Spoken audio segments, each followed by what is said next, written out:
The NHL is on the brink of further expansion, driven by the lucrative potential showcased by teams like the Vegas Golden Knights and Seattle Kraken. Recently, groups from Salt Lake City and Atlanta have made formal expansion requests, with the NHL acknowledging Salt Lake City's interest. As the league eyes new markets, we anticipate the arrival of the 33rd or even the 34th NHL team. Which cities are leading the race to join the league? Let's take a closer look at the contenders. Salt Lake City, Utah.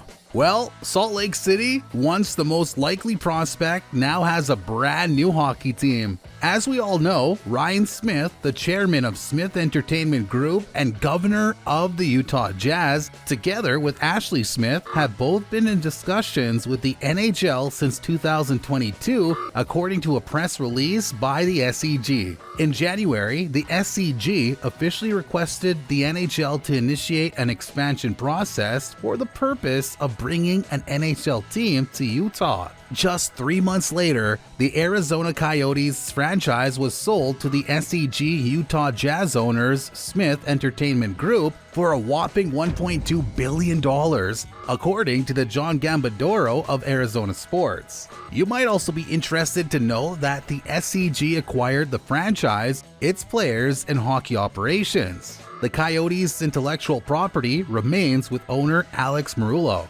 Salt Lake City's new NHL team will be called the Utah Hockey Club for its inaugural season, while the SEG figures out a long-term identity for the club. The SEG has also unveiled the initial logos and jerseys that will be used this season. A color scheme of light blue, black, and white was chosen to complement the Jazz's Mountain Basketball Purple. The hockey team is calling the Mountain Blue to represent the sky and the state's winter sports history, rock black for the darkness of night, and volcanic rock in the deserts, and salt white for snow and famous salt flats. The Utah Hockey Club will play their home games in downtown Salt Lake City at Delta Center, a basketball arena that will need renovations in the coming years to increase the capacity of seats with an unobstructed view of the ice. With a population of over 1.2 million in the metropolitan area, Salt Lake City is ideally located far enough from other NHL cities to be unique, yet close enough to foster rivalries.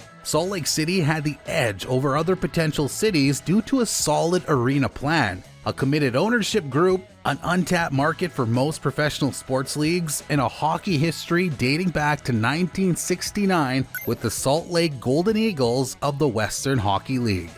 Kansas City, Missouri.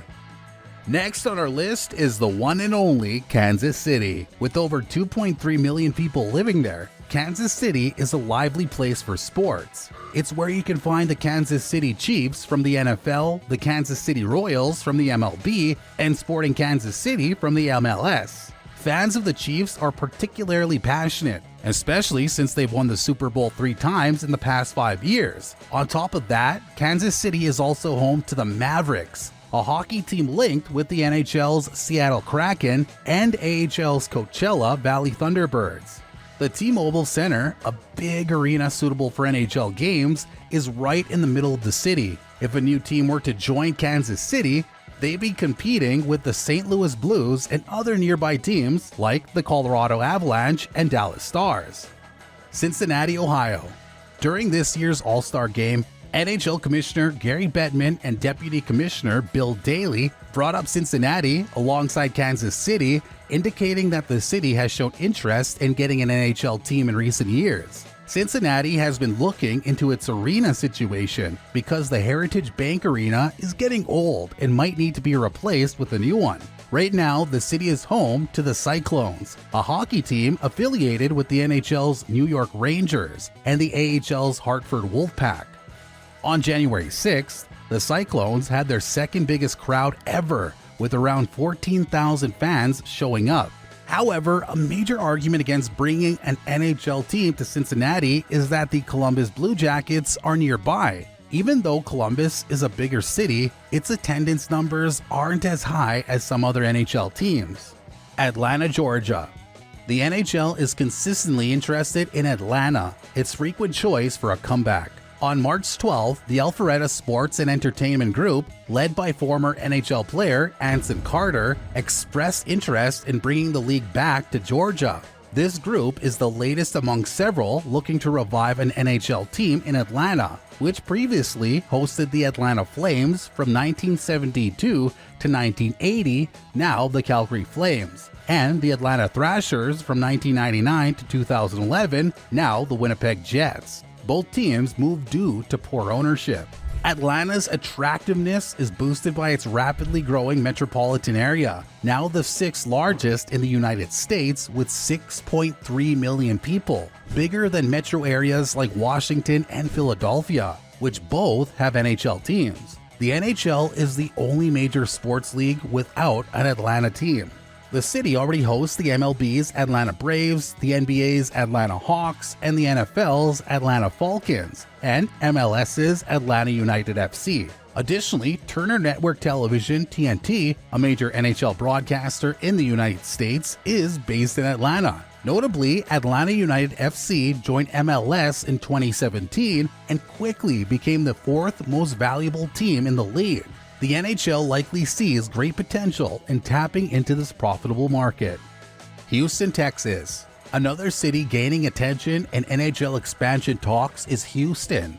On February 21st, in an interview with Bloomberg, Tillman Fertitta, owner of the NBA's Houston Rockets, shared that he is in ongoing discussions with NHL officials about potentially adding a second team in Texas, either through expansion or relocation. Fertitta, a billionaire, has been exploring the idea of acquiring an NHL franchise since buying the Rockets 7 years ago. Houston's hockey history includes two professional teams named the Houston Aeros. The first played in the World Hockey Association from 1972 to 1978, and the second competed in the International League and AHL from 1994 to 2013. Starting an NHL team in Houston is seen as a low-risk, high-reward move for the league. The Houston metropolitan area, with a population of 7.1 million, is the fifth largest in the United States. Besides the Rockets, Houston is home to other major sports teams, including the Houston Texans, NFL, Astros, MLB, and Dynamo FC, MLS. An NHL team in Houston, possibly reviving the Houston Aeros name, would also create an instant rivalry with the Dallas Stars. Toronto. Canada's potential eighth NHL franchise could realistically be a second team in the Greater Toronto Area, either within Toronto itself or in nearby Hamilton. This idea has come up before. Given that hockey is Canada's favorite sport and Toronto is its largest city, tapping into the passionate fan base of the Toronto Maple Leafs, whose arena is always sold out, would be a profitable move for the NHL. The Leafs are the second most valuable NHL franchise, worth $1.45 billion, just behind the New York Rangers at $1.55 billion. Considering that markets like New York and Los Angeles can support multiple NHL teams, Toronto certainly has the capacity. Even if this new team were seen as secondary to the Leafs, similar to how the New York Mets are to the Yankees, it would likely sell out every home game. If the NHL chose to go with Hamilton, the first Ontario Centre, which is currently being renovated, has a capacity of 19,000, larger than many current NHL arenas. Quebec City. Discussions about NHL expansion often bring up the possibility of the Quebec Nordiques making a comeback. Ever since the team became the Colorado Avalanche in 1995, Canadian fans have strongly wanted the Nordiques to return. The pain of the Avalanche winning the Stanley Cup in 1996, just a year after the move, still lingers. Decades later, the Nordiques logo remains a symbol of Quebec pride, with fans longing for the historic rivalry between the Quebec Nordiques and Montreal Canadiens to reignite. However, the odds aren't favorable for this market. Quebec City has a passionate hockey fan base, and the Videotron Center, an arena with over 18,200 seats that opened in 2015. Still, the city's population is just over 800,000, slightly more than Salt Lake City or Atlanta, but far from Montreal's 4 million. Quebec City did submit a bid for expansion, but it was postponed and ultimately awarded to the Vegas Golden Knights in 2016. Unfortunately, the Canadian dollar and Quebec's market haven't improved since the 1990s, making the return of the Nordiques to the NHL unlikely. Oklahoma City. While Oklahoma City, OKC, isn't traditionally known for its hockey, its strong aviation-based economy offers two key elements for a potential NHL franchise: financial resources and a potential fan base. OKC's metro area has a population of 1.4 million, with another million people within a 2-hour drive in the Tulsa metro area. Despite these promising numbers, the lack of a strong hockey culture means investors aren't rushing to support a team. The city hasn't had minor league hockey since the AHL's Oklahoma City Barons stopped playing in 2015 due to low attendance. For an NHL team in OKC, the fan base would need to be developed intentionally, similar to how the Vegas Golden Knights successfully built their fan base. However, the NHL could become only the second major professional sports league in OKC, potentially sharing the Paycom Center with the NBA's Oklahoma City Thunder. In Tulsa, the ECHL team, the Oilers, has shown significant fan engagement, recently achieving the third highest single-game attendance in the ECHL's 36-year history. This indicates strong potential for hockey fandom in the region, with the Oilers holding 5 of the top 9 attendance records in the league. This enthusiasm could be a positive sign for NHL expansion in the area. With that, our look into potential new NHL teams comes to an end. Which city would you like the most to join the NHL? Let us know in the comments below. Subscribe to our channel if you want to be kept up to date with the latest NHL news. And that's all for today. Goodbye and take care.